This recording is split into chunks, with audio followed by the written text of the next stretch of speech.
क्षमा मांग के इधर हटते हैं। कुंभकर्ण पराक्रम दिखाता है, भगवान कुंभकर्ण को समाप्त कर देते हैं। लेकिन ऐसा कहते हैं कुंभकर्ण का मस्तक जब भगवान ने उतारा तो धरनी धसई धर धाव प्रचंडा। तुलसीदास जी लिखते हैं उसका धड़ बिना सिर के चलता रहा।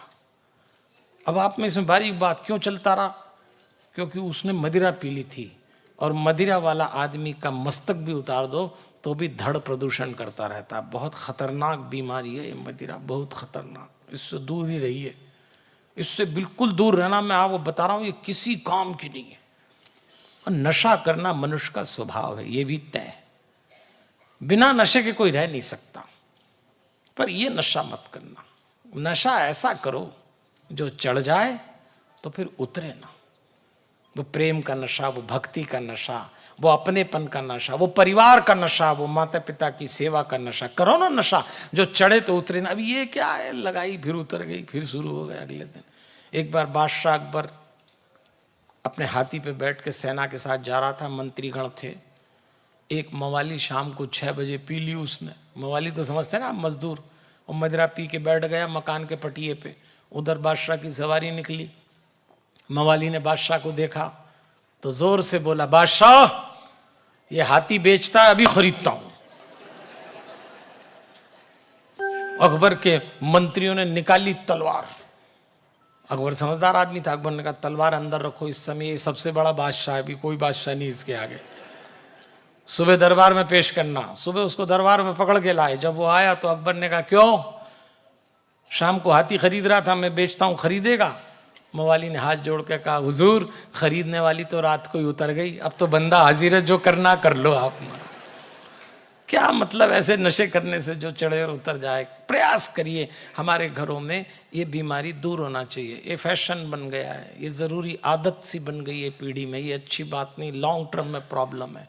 लॉन्ग टर्म में बता रहा हूँ आपको। मदिरा मत पीजिए। और पी रहे हैं लोग, जिनके घरों में 2 वक्त की दिया बत्ती होती है, उस घर के लोग मदिरा पी रहे हैं। ये अनुचित है। आप 2 काम एक साथ नहीं कर सकते। अल्कोहल की 1 बूंद साल भर की भक्ति को लील लेती है। मेरी बात पे विश्वास करिएगा, ये जितना भजन पूजन आपके घर में करते हैं सब बह जाएगा। इसलिए रोकिए, संकल्प लीजिए इस कथा में कि जो हो गया सो हो गया। लेकिन अब प्रयास करें कि हमारे घर में ऐसा प्रयास करें कि मदिरा न पी जाए। वैष्णव परिवार के पी रहे, और नई पीढ़ी तो जैसा लगता है जैसे कोई नहाने लग गई हो इसमें। क्यों ऐसा करते हैं?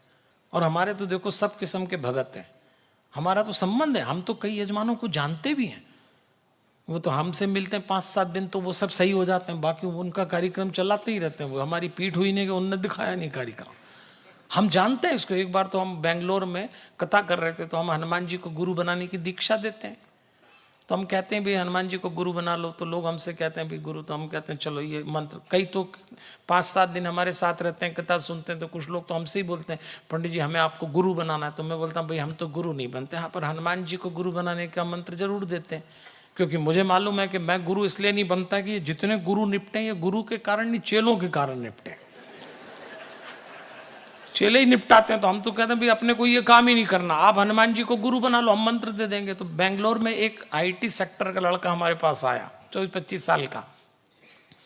उसने कहा मुझे हनुमान जी को गुरु बनाना है। हमने कहा लो भाई 10 मिनट लगते हैं, मंत्र दे दिया। अब जैसे ही मैं मंत्र दे के बाहर निकला, वो लड़का एकदम दौड़ते हुए मेरे पीछे आया और मुझसे बोला गुरु जी प्रॉब्लम हो गई पंडित जी। मैं कहा क्या हुआ भाई? अब तो तुमने हनुमान जी को गुरु बना लिया, अब तो प्रॉब्लम सॉल्व होने के दिन आ गए, अब क्या प्रॉब्लम आ गई?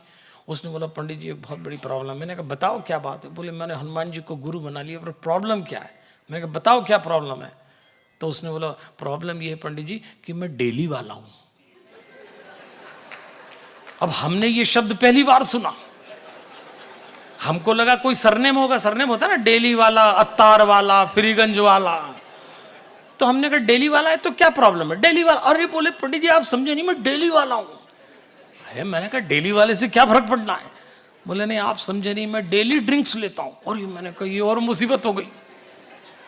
अब मैं उसको अगर बोलता छोड़ दे, ये पीने वाले ऐसी प्यारी प्यारी कस्में खाते हैं और छोड़ते एक बार भी नहीं, कम वक्त कस्में तो ऐसी खाएंगे।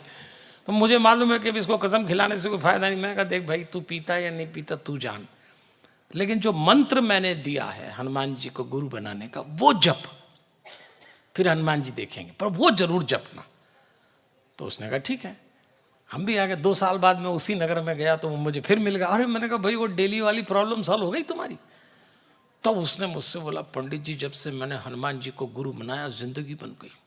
मैंने कहा प्रॉब्लम सॉल्व? अरे बिल्कुल, जब से गुरु बनाया। मैंने कहा अब क्या हुआ?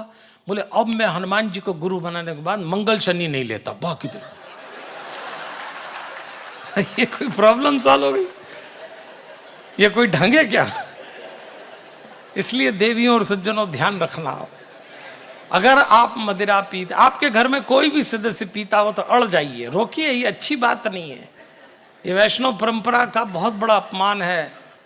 आज देखते ही देखते वो भी मारा गया। चौथे दिन आता है, मेघनाथ ने प्रहार किया, राम जी लक्ष्मण जी नाक